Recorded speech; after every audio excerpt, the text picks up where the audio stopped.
I don't know how that came about, but that became the focus, this story of Noah bringing the animals into the ark and the rainbow. So it began to be known as the Rainbow Pilgrimage, because every group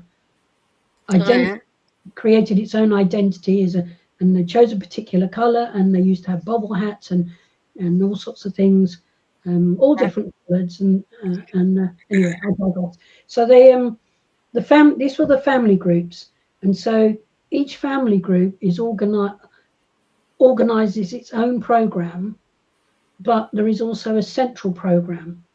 I don't know if this is making sense or not, but they would organize their own week and the activities that they would do within that week, but with the full knowledge that this is a pilgrimage.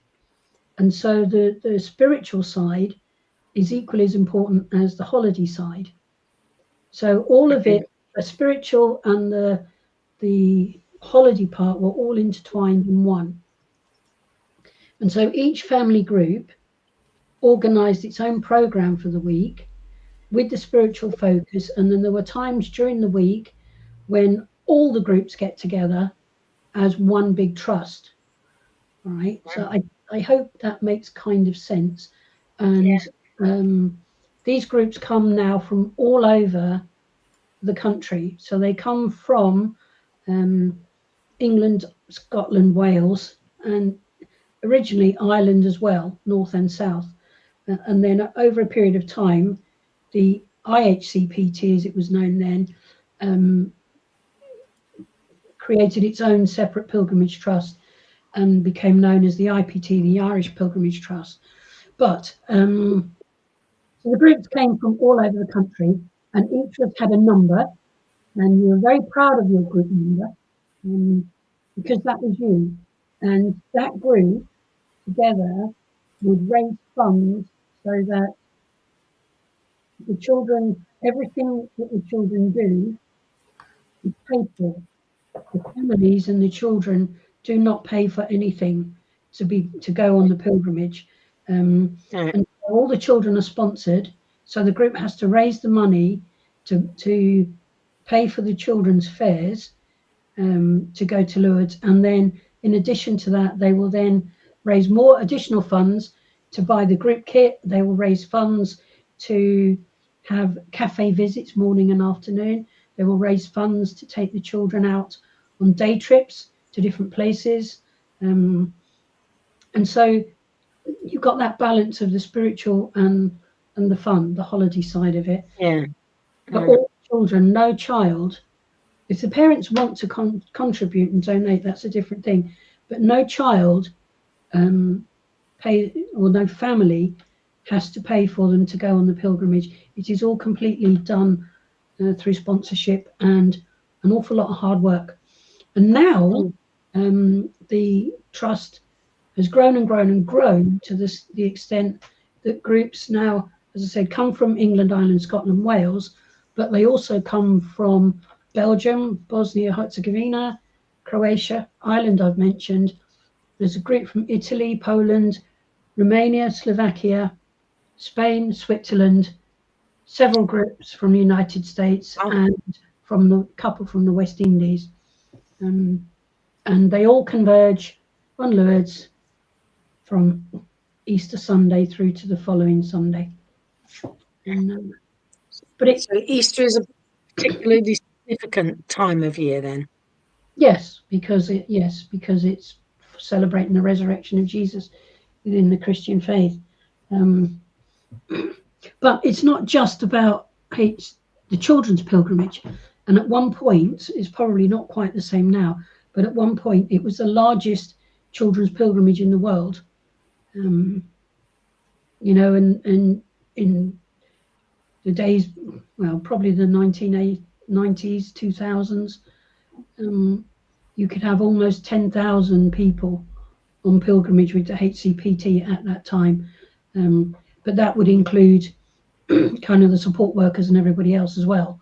But I suppose 10,000 would be on the big occasions like the big anniversaries, the 30th, 40th, 50th. but largely it'd probably be 6 to 7 normally.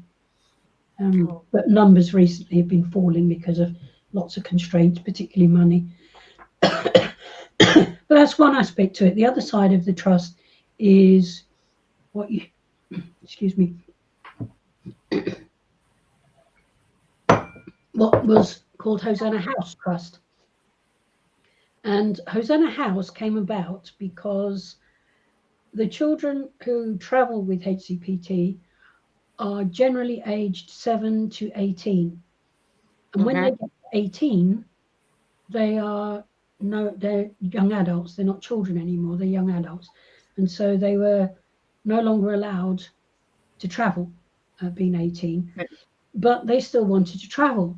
And so there was, I don't know if you call it a campaign or lots of discussion about how could the trust continue to meet the needs of these young adults as they had passed on from being children.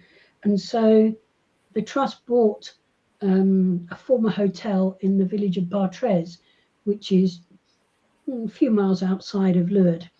And they created, with a lot of work, they created Hosanna House.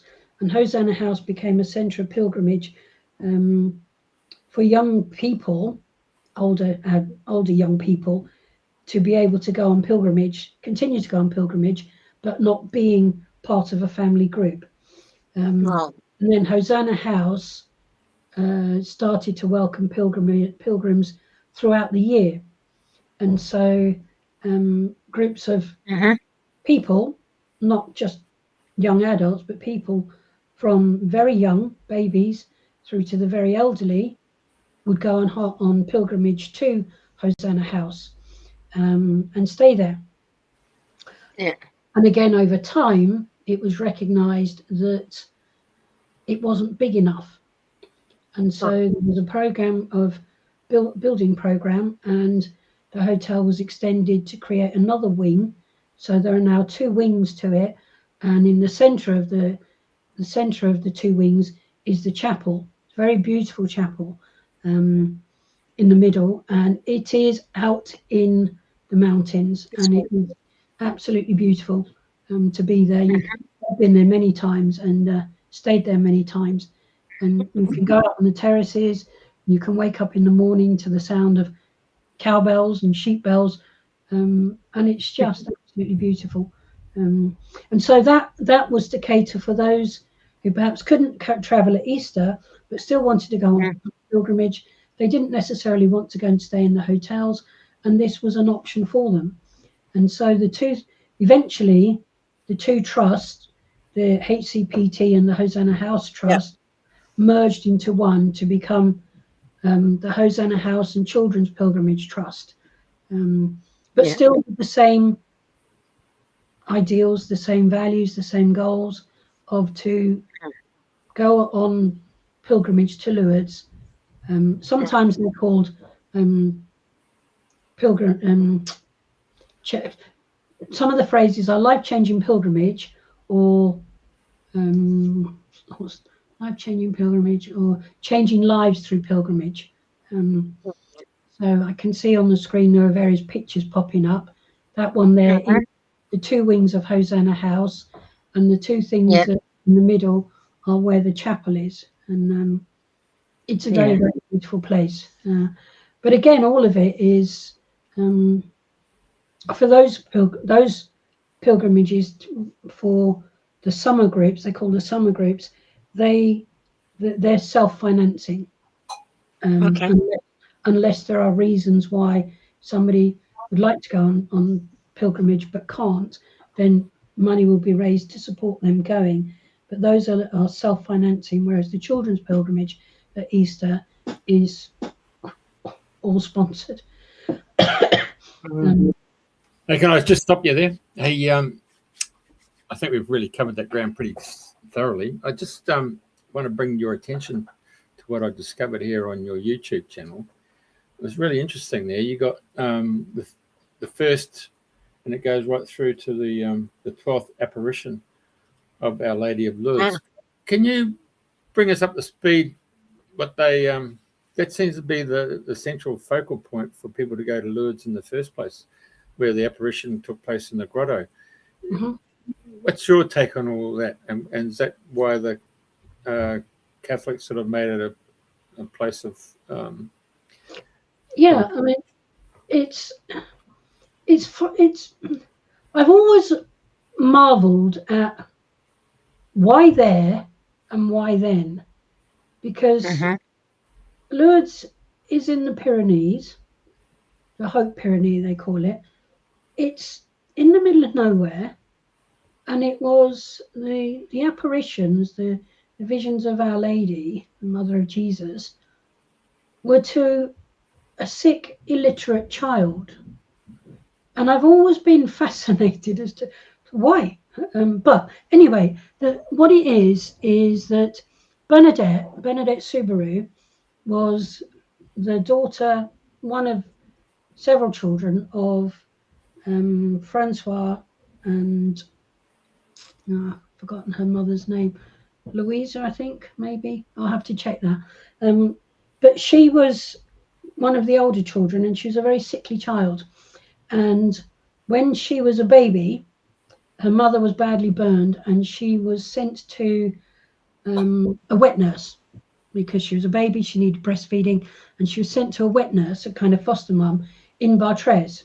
So that's the link to Bartres. So she was sent there as a baby, and the foster mother kind of fell in love with the child and didn't want to give her back. But she did eventually go home at the age of 2. And her parents were millers in Lourdes town, and they lived quite a decent life, quite a reasonable life, and it was quite financially comfortable for them. But he was a bit too generous, and there were times when people would bring their grain to the mill to be milled and couldn't afford it, and he would do it without taking the money for it. And so eventually they became destitute because of that, and they ended up living in a place called the Cachot, which was a kind of disused prison cell. It's very small, not much bigger than some of the standard rooms that we have today. But she was a sickly child, and because of cholera and typhus and that within the village at the time, she was sent back to Bartres to the foster mother as an older girl, and she spent time there because she was very sickly. She had asthma, and Lourdes was not a good place to be. She went up to the mountains to help with her breathing and everything else. But eventually she came back to Lourdes. And when she was in Lourdes, her and her sister and a friend were sent down, and they were living in the Cachot, which is up the top of the town, on the top of the hill. And they were sent down to what would have been the forest area to find firewood. And when she was down collecting firewood, she had the first vision, but she didn't know what it was or who it was. But she had a vision in close by what was called the pigsty, which was the Roc de Mazabille, but it was basically a pigsty. And she had a vision there. She didn't know what it was or who it was, and that was in February, and she in 1858, I think it was, that she had this vision, and the 2 children that she was with didn't really know what was going on. They were there collecting the firewood. She was there in awe and ecstasy, looking at something that they couldn't see. But and she went back there, and there were several other visions, two other visions, and then this lady asked her to come back for a further 15 days, and eventually she would reveal who she was. So she saw this vision of this beautiful young lady, white, or dressed in white, speaking to her, but she was speaking to her, and over a period of time, her 2 friends were told not to tell anything. Of course, tell a child not to do something, and they would do it. So they told other people, who told other people, and then people began to follow her, and then they thought she was lying. They thought she was mad. They thought all sorts of things, But she persisted in going back, and her parents tried to stop her going back to the rock, the pigsty, to see this vision. And what the problem was that people couldn't see what she saw, but she became beatific. She was she changed physically. Her appearance changed, and she was separate from the whole what was going on around her.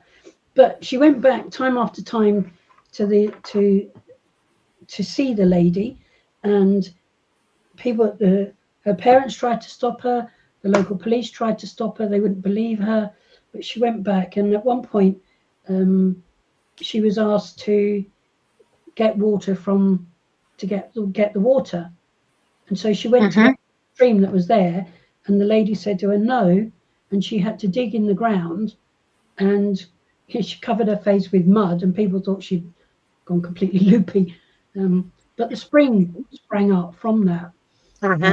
And people considered that to be a little miracle. And so she was always asked, ask the lady who she is, what's her name, but the lady never said who she was. And it wasn't until the final apparition that the lady revealed who she was, and she revealed herself to be and it was in Patois, which is a local dialect in the area, the Qui soit macula conceptia. And Bernadette was illiterate. She didn't go to school. She wasn't well enough to go to school. And when she was well enough, she had to look after her younger siblings. So she never went to school. And the lady said to Qui soit immaculata conceptia. And that translated into, I am the Immaculate Conception. Now, Bernadette didn't know what that meant. And the doctrine of the Immaculate Conception was relatively new in the Catholic Church at that time. And so she went to the priest, and he said to her, what's her name? And she said it back to him, and he realized that Bernadette was seeing Our Lady. And Our Lady gave her the message that she wanted people to come in procession, she wanted people to come in to do penance, and to wash in the water. And miracles started to happen. People went to wash in the water, and miracles started to happen.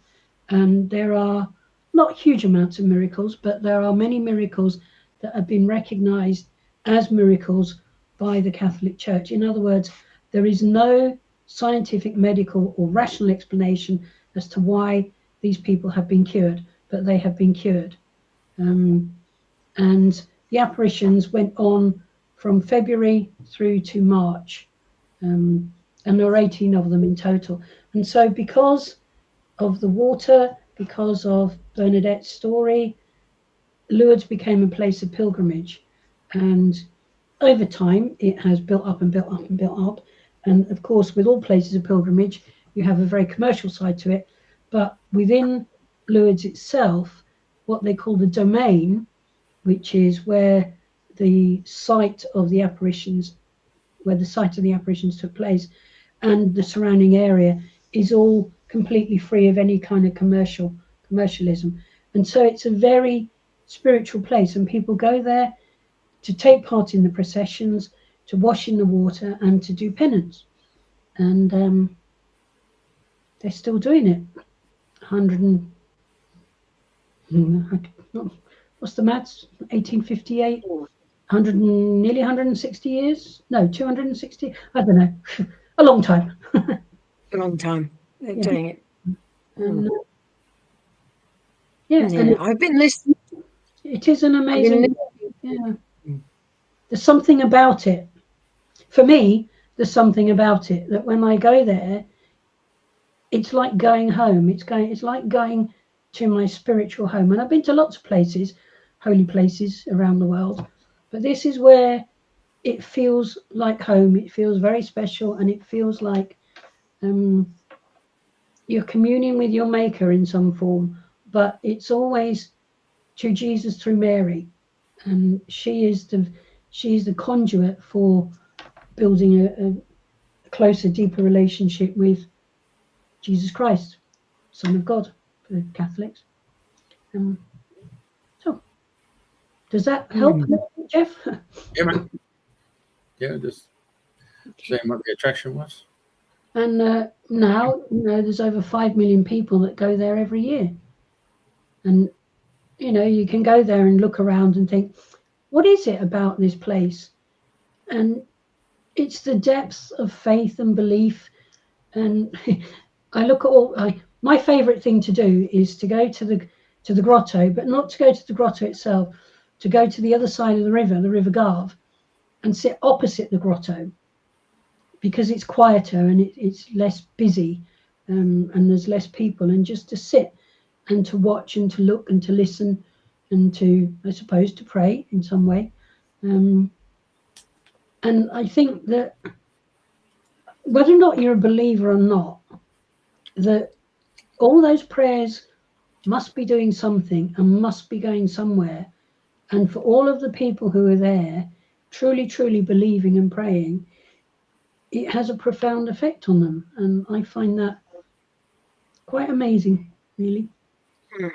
And it is the place where, being a teacher, the kind of school I taught in was a very intense environment. It was a highly academic school. It was a very successful school in terms of its examination outcome, but it was very intense. And it got to the point where I would start the organisation of taking the next group of girls in September. And when it started get to close to February, March time, and we'd done the preparation, we'd done the training, you began to think of what you would be doing and where you'd be doing and where you'd be going and what the experience would be. And so in my mind, I began to look forward to go there, because the spiritual energy, my spiritual battery was drained, and it needed recharging. And going there recharged the battery, and particularly going to the grotto at night when it's quiet and there's very few people around, and it's quiet and you've got bats flying around and you've got the sound of the river behind you and the grotto in front of you. The atmosphere is just beautiful, and it kind of just recharges the spiritual battery. And you could always tell it was running out, because around about February time, like, oh, I need something. But yeah, go on, sorry. I was going to say, in the picture that we have that you gave us, your face is all painted, and it's so. I did want to ask about: is this an activity that takes place in Lourdes for the children, by the teachers, by the extra helpers? Tell us the story behind that. Well, as I said to you at the beginning, each group organises its own program, and as I said, there are spiritual activities. They take part in the processions. On the Thursday, there's a big mass for the trust mass for the benefactors, to thank God for all the work of other people to get everybody there. That my face, as you call it, came about because one of our jobs was to go into a very dreary room underneath where the trust had its base for Lourdes, in Lourdes during the week. And underneath that, there was a very dull, dingy, dim room where lots of wheelchairs were stored. And it was our job to stay there all day, wait for people to come to collect their wheelchairs to assist children who might need them during the week. And to be honest, it was a bit boring, because once they'd come, there was nothing else to do. And so there was one day we were there, and a couple of the girls I was with, they were painting each other's face, and they said, can we do your face, miss? I went, no, you can't do it, no, you can't do it. And it got to the point where we were so bored, I went, oh, all right then. So they painted my face. But the lovely thing about taking part in this pilgrimage is, as an adult, it's not very well looked upon when you do silly things and play silly games and dress up in silly costumes and have fun. And so the face painting is part of that, that when we take the children up to Bartres, there are teenagers up there who will paint their faces and play with them and all sorts of things. And then you'll have fancy dress parties where they paint all their faces and do all of that. So it's just part of the silly things that you do. But, you know, I was the teacher, I was the leader, I was the one who was cracking the whip and making them do all sorts of things. And I turned up with my tiger face. It was just fun. It was a funny thing to do. And I kept it on for quite a long time, much to the I don't know what the word was. Disgusting. Well, amusement, yes, but in the hotel they weren't too pleased to have face paint on their sheets. But I kept it on for a while, and yeah, so that was me as a tiger. I like that picture. I thought it was a great bit of face painting they did there. It was good, very good. Very good. Yeah. So now we know that you've mentioned it, that the HCPT is coming up to its 70th anniversary this coming Easter. So that's correct. Yeah. So there's yes, as I said, Dr. Michael Strode began taking the first group of children in 1956. Now, as I said, there are probably about 2,000 or 3,000 people, maybe more, because it's a big celebration, the 70th. And we are all, once again, congregating in Lourdes, traveling from all parts of the world to go there and to celebrate the founding of the trust and the work that it has done and the lives that it has touched in that time. And Lourdes is a place of pilgrimage, but it's also a place where miracles take place. But miracles aren't necessarily big miracles. And it's celebrating all of that work, or celebrating the life of Dr. Michael, who eventually went on to join the Cistercians. Once he retired, he went into the to Caldy Islands to become a Cistercian monk there, which is where he eventually lived out the rest of his life until he died a few years ago. And so it's celebrating his work, it's celebrating and remembering all those that have gone before and what they have done, and celebrating those that are there now, and hopefully into the future. But in these day and age, with all the, as they say, the financial constraints and the cost of living, it becomes more and more difficult to maintain that ethos of taking children on pilgrimage, not charging them, the challenges of raising the money, the challenges of the cost of the travel, all sorts of things make it increasingly difficult. But yes, we are all congregating beginning on the 5th of April until 11th and 12th of April, congregating there to take part in a pilgrimage holiday with Mary.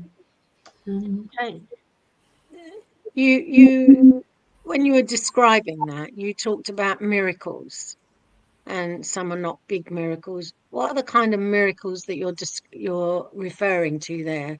What would people consider to be a miracle? The miracles of Lourdes or the miracles that come about through the pilgrimage to Lourdes that you've witnessed, that other people have told you about?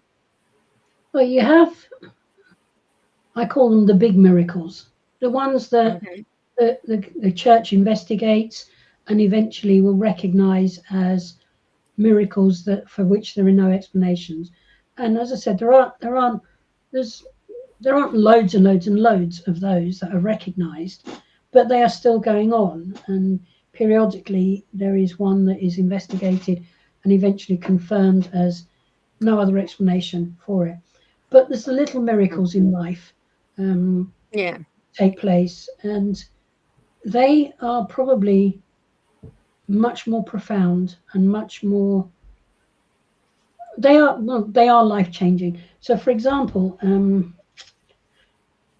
in some of my early times taking the girls, I worked with a group where there was a little boy in that particular group who went to a special school, as they were called, but was considered to be uneducable, they not able to learn anything. And he was 8 years old, and he didn't really communicate that well. He was in nappies, so he was doubly incontinent, but he was part of the pilgrimage, and he was there. And there was one night this little lad was being put to bed, and I was helping his helper to put him to bed, and he was trying to get him to clean his teeth, and David wouldn't and couldn't clean his teeth. And I was helping him, and I was going, oh, come on, David, you can do it. It's easy to do. All you have to do is this. And I showed him how to put the toothpaste on the toothbrush, and then literally going like this, up and down, up and down, up and down with his teeth. And we managed to get him to clean his teeth. And then the next night, you did the same thing again. And it was almost like you went back to square one. By the end of the week, we had him cleaning his teeth. Between the two of us, we'd got him to clean his teeth.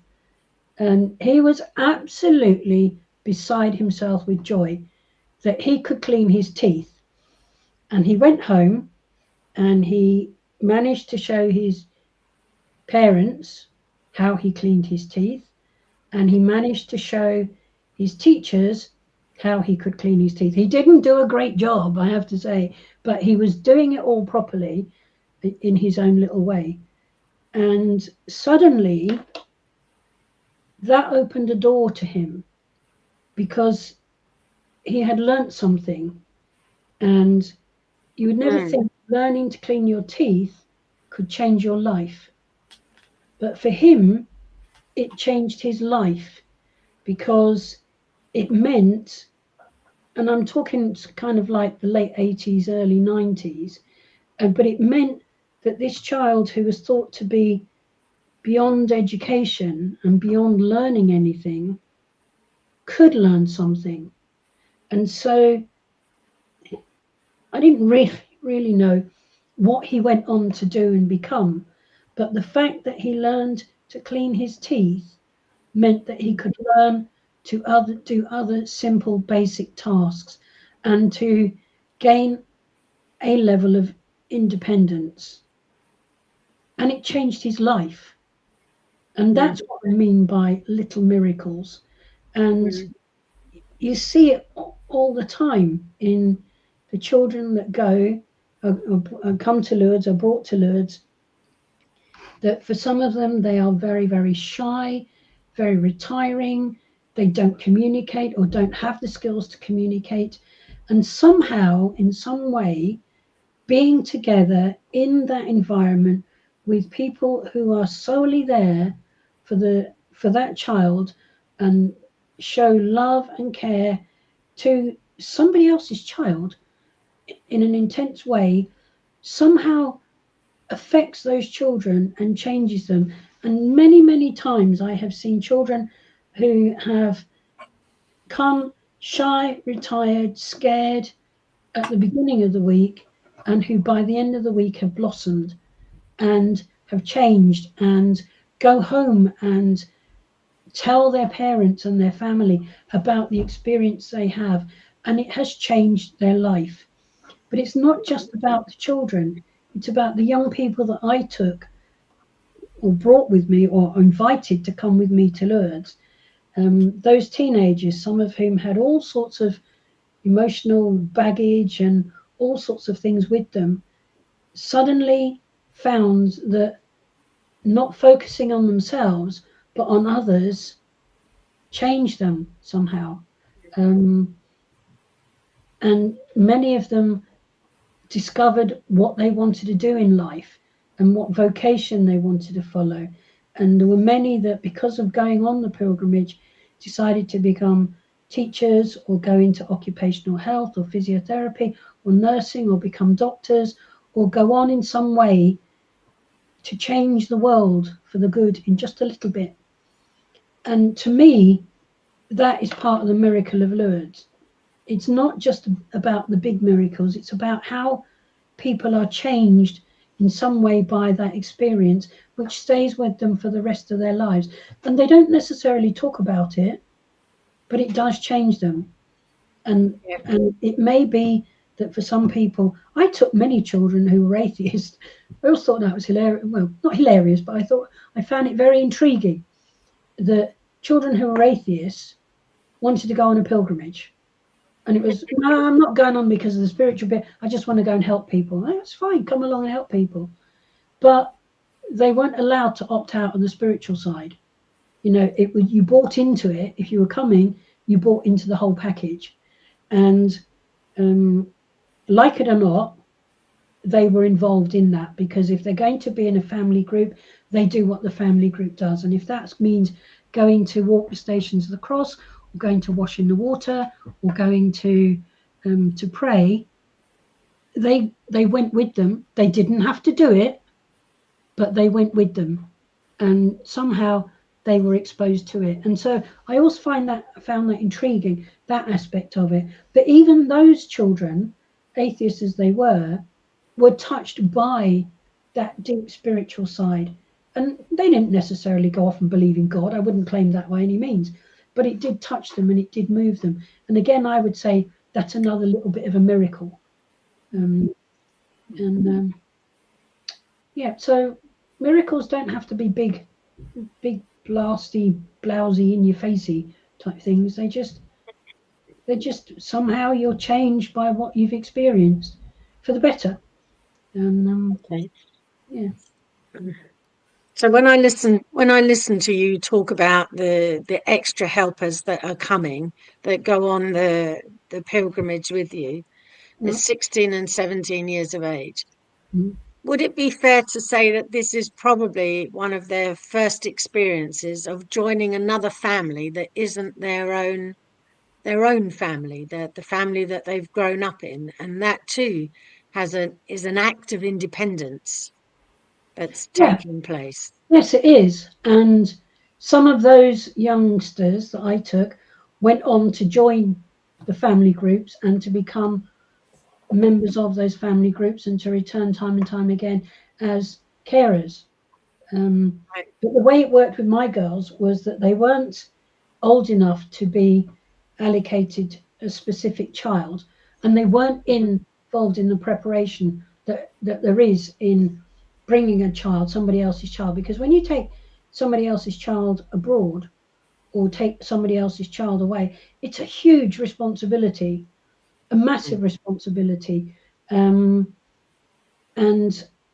as the teacher, I felt that enormously, that, you know, if something happened, and I always said to them, you have to follow these rules. And there weren't many rules that I had, but you have to follow the rules, because if you don't follow the rules, if something happens to you, they're not going to ask you, they're going to ask me. And it's the same with the groups that take other people's children away, that it's that responsibility, and we never put that on our girls. But when they went, they were they helped in whatever way was needed. So they would play with the children, they'd look after the children. They may help put them to bed. They would help feed them. They would take them shopping. They would do all sorts of things. As I said earlier, not involved in intimate care, but involved in the daily care of that child on a much more general way. And they very quickly became fully involved and committed to their family group. And they would come back at the end of the day and talk about what they'd done and what little Tina or Johnny or Frida or Fred or whoever it was, what they had done and what they'd seen them do, and how they wouldn't talk to them and then they were suddenly talking to them. And that kind of profound experience truly moved them. But it was very much about going into a family. And I was quite cruel, kind to be cruel, cruel to be kind, because I would tell them we were always went through a long period of preparation of going into the story of Lourdes, going into the trust and what it did, all the safeguarding and everything that the trust had in place. We went through all of that. We did manual handling. We did, you know, how to help somebody brush their teeth, how you feed somebody, all sorts of things. So basic preparation. But part of that preparation was I would say to them, I will take you to your family group and I will walk away. And you will either sink or swim.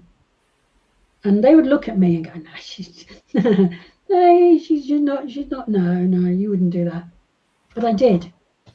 And I did it every student, sorry. And sometimes there were 8, sometimes there were 25, 26. They were always in pairs. I always had them in a pair. So they always had a friend that they chose. I didn't pair them up. They paired up themselves. And I would take the 2 of them to the group. And I knew these groups. I knew these groups very well. I built up relationships with these groups over all those years. So I trusted the group leaders implicitly, and I knew what I was putting them into. But they did not know what they were going into. I did. And I would take them to the hotel. So we would arrive Easter Monday, because we travelled by train in those days. We travelled by train, or we come flown in. Later on, we flew in. And so by the end of the day, I would take them. So after dinner in the evening, I would take them round, and we'd all trot round Lourdes to all the different hotels. And gradually, my little herd of sheep would become smaller and smaller. And we would go into the hotel, go up to the floor where the groups were living in for the week, and I would introduce them to the group leader, and I'd introduce the girls and say, here you are, girls, come back to the hotel when you're ready, but you need to be back by X time. Make sure somebody comes back with you. And I'd walk away, and then I would go off to the next hotel and do exactly the same thing. So they were thrown in at the deep end. Why am I talking about this? I can't remember now. But they were thrown in at the deep end, and it was sink or swim. And it was up to them to start putting themselves, to step out of their comfort zone. But I trusted implicitly the group leader and the group that I was putting them in, that they equally would embrace them with open arms and make them feel exceptionally welcome. And right or wrong, the formula worked and worked well.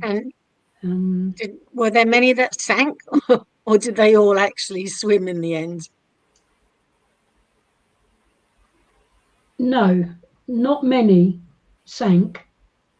Some, it became obvious during the week, very early on in the week, but obvious during the week, that the reasons for them being there were not the best reason for them being there, and they didn't want to do what the group wanted them to do. You know, they wanted to do what they wanted to do, and they didn't like the idea that they might have to push a wheelchair, or they might have to carry boxes of stuff around. They went, well, that's not what I wanted to do. And so they would kind of disengage from the process. But I must have taken possibly over the years 400 or 500 sixth formers on those pilgrimages every year. Over the years, maybe 400 to 500. I don't know, it might be a bit lower than that. But of those, I could probably count on one hand those that disengage like that. So just 1%. A very small percentage, percentage. But most of them were deeply moved by it, and you know, they would come back excited at the end of the day. rushing up, wanting to tell you what they'd done and what they'd been involved in and what so-and-so had done and how they couldn't do it and now they could do it. And it was just wonderful to actually behold and to see how they themselves were being changed by the experience. And they, you know, they had the great social side as well. It wasn't all work and no play. You know, they had their social side. They could go out to the cafes in the evening and have their sing-songs and everything else that they wanted to do. And that was all part of it, because they weren't the only ones. There were we were called the Central Support Group in the end. And there are dozens, probably 20 central support groups that were like us, that were students from other schools or students from universities that came on the pilgrimage and then went into family groups and to help. But the helping wasn't just about the family groups. They had to do boring things. They had to, in the early days, they used to have to stand in the Rosary Square and hold a piece of rope and guide people on the right path to go and join the beginning of a procession. They would have to, they'd have to go and sit in an underground room giving out wheelchairs to the odd person who turned up, or they'd have to go and help with the shop, or they'd have to go and, I don't know, they did all sorts of basic jobs that without them doing that made the pilgrimage a bit less. So the fact that they were holding a piece of rope to them was like, I don't want to go and hold a piece of rope in the rain. But you do it because it's not for you, it's about what you're helping other people to experience. And so they did lots of things like that. They in the early days, when we used to do what they call the high stations, which were stations of the cross, which depict the journey of Jesus from arrest in the Garden of Gethsemane to crucifixion, and these were up the side of a mountain, and you can still see them in Lourdes. They're still there. The beautiful tableaus of life-size scenes from that journey of Jesus. But it was up the side of a mountain, and in the early days, a lot of the first couple of days of the work we did was going and standing at the bottom of these stations of the cross, waiting for the family groups to come to them, and then literally attaching ropes to their wheelchairs to haul them, help push and pull largely up to these stations, and then for the children to see and hear that account of that pilgrimage that Jesus made to death, to see those statues and to pray them with the children, but have that physical, and boy was it tiring. I did it loads of times. I then quite enjoyed sending them off to do it and not doing it myself. And as I got older, it's like, oh, I can't do that anymore. So we have the mundane and the profound meeting each other. Yeah. And you know, you were going up the side of a mountain to the very top. Well, it felt like a mountain. It probably was just a very, very big hill, but it felt like a mountain. But then you have to come down the other side. So all the pulling and everything that you were doing on the way up, you had to reverse, and you had to become the brakes, the additional brakes on the wheelchairs going down. But again, it was that little journey had again a profound impact. Sharing that spiritual journey with the family groups and the children, but that was part of the physical side of it, you know, the things that they would never have done before, and they would never experience before, and it was tough, and many of us went, sadly, that the trust no longer allow the family groups to do that. If you are able-bodied, you can go and do it yourself, and it's still a challenge. It's still quite a hike, quite a climb, but it then was deemed, because it was a kind of part of the pathway was unmade and it was a bit rocky and a bit bumpy. It was, you know, it became not safe to do it, which was a shame, because the experience was profound. And it was a shame that it couldn't be done. I would still take my girls to walk the Stations of the Cross, because they are quite remarkable. But the children weren't allowed to do it anymore because it was deemed not to be safe, particularly if you're in a wheelchair. And it was all right going up, but it was the coming down was quite it was a bit steep and a bit dangerous, I suppose. So Yeah. as we look forward to this Easter coming, will you be going to the 70th anniversaries this year? Yes, we are going. Myself and my husband are going. Since I retired from teaching in August 2021.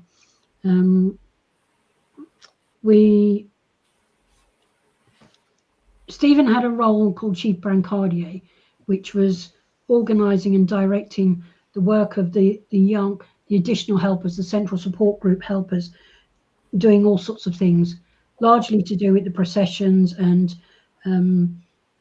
helping the family groups get on coaches to go on outings and things like that, or working at Hosanna House. So in the early days, he continued to do that. And then that role changed, and I wanted to continue going, but I couldn't be part of the school group anymore, and rightly so. I couldn't be part of that anymore. So I had to find myself a new role. And so I became part for the last, not last year because I didn't travel last year, but the 2 years before, I became part of what they call the medical liaison team, which is a team of nurses, and they were on 24-hour call, and the nurses in the family groups could phone them up if they had a problem with children that were ill, or they needed advice, or they maybe didn't have a nurse in their group, and they would go and help the children, help the group look after the children. And my role in that group was to be the call handler, which is quite nice. So I would take the calls and then farm it out to the nursing team to take care of. But I could also, if I knew the answer, I could give the answer. So I'd been to Lourdes so many times, I kind of knew where all the pharmacies were, where you could go and buy nappies if you needed to buy them, how to get there. So you'd answer all sorts of questions. So again, the mundane. Yeah, the mundane. And the mundane. When you have to stay in town on the end of a phone, waiting for somebody to call, who may or may not call, and then have it overnight a couple of nights, praying that nobody would call in the middle of the night. So tell me, what are you most looking forward to in your upcoming pilgrimage? I think going back, I'm going to be helping in the shop this time, because the trust create their own little shop when they sell their own little goodies, HCPT merchandise sort of thing. So I'll be helping out in that.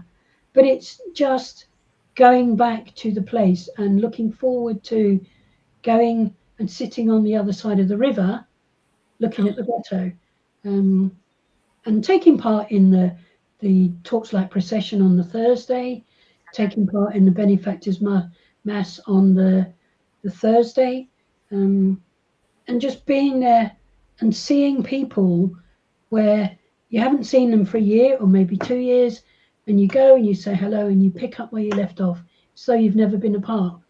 And it's that I'm looking forward to. And wonderful. If anybody who's been listening is inspired to take themselves off to Lourdes, what would you suggest to them?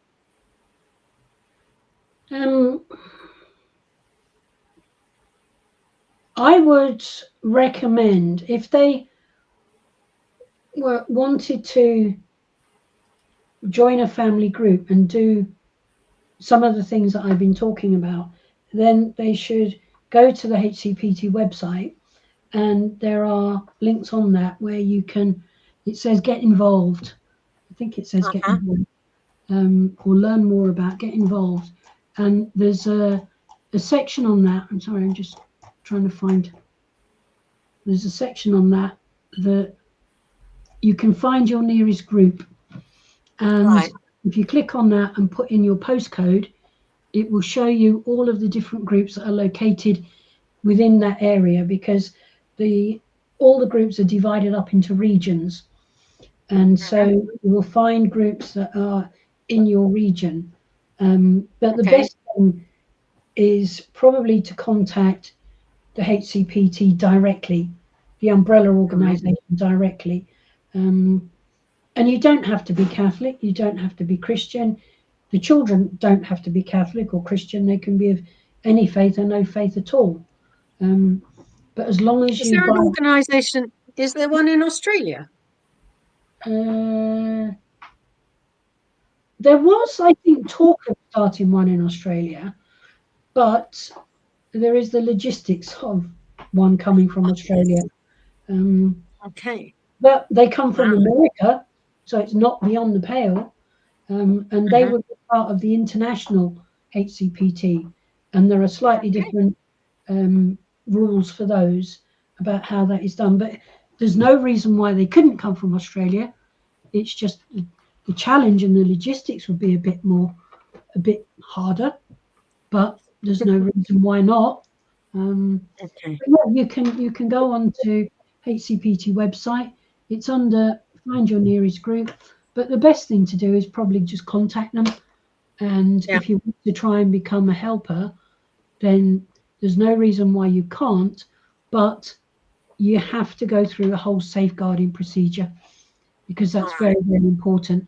You know, you can't just be any random person.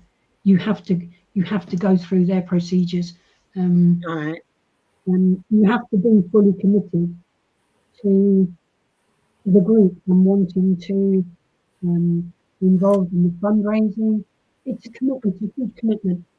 And you have to pay for your own travel. So all right, mate. Thank you for coming on tonight. Appreciate that. Very brilliant. Lourdes, particularly about the visions. I think that was really the key to the whole subject. Yeah. Why everyone wants to go to Lourdes, you know? Well, it's the reason why you go. Yeah. Yeah. Fantastic. Well, I wish you well, especially this Easter, that you recharge your batteries and that you have a bit flat at the moment. Yeah, needs a bit of oomph. Well, recharge them, be inspired, and keep on doing what you're doing. It's enormous work. Thank you very, very much. Thank you. It's been a pleasure. I didn't think I could talk for so long, but there you go. Given a little challenge, off you go. Thank you very, very much, Patricia. Thank you for joining us. Thank you, Australia, for listening. And we'll see you again next week. Very good. Bye for now.